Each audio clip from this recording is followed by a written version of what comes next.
दशरथपुर ब्लॉकस्थ जयचंडी उच्चतर माध्यमिक विद्यालय लगी भड़े। अभियोग अनुसार उक्त महाविद्यालय गृह निर्माण कार्य चलुवा बेले उक्त निर्माण कार्य जड़े ठिकादार करुछंती।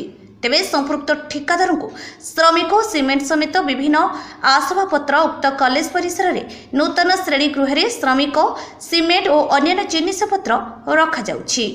तेबे एमिति रहिबा पई और सीमेंट रखिबा पई अनुमति किए देला? नूतन करी 5T रे निर्माण करा जायथिबा नूतन गृह को केमिति आउ किए लगाइछि भड़ारे? महाविद्यालय रे पाठ पढ़ाइबा पई श्रेणी गृहर आवश्यकता अनुभव करी बिंझारपुर विधायिका 5T रे अंतर्भुक्त करी नूतन गृह निर्माण कराइथिले।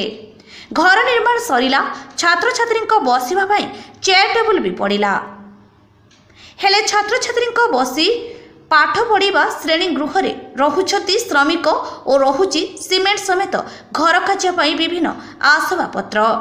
तेबे ए विषय कॉलेज अध्यक्ष मतामत नहीं से कहते औचतर विभाग कार्य शीघ्र सारिबा पई कहिथिबा बेले तांको सो इच्छा से घर जोगाई देइछंती बोली मत रखिछंती।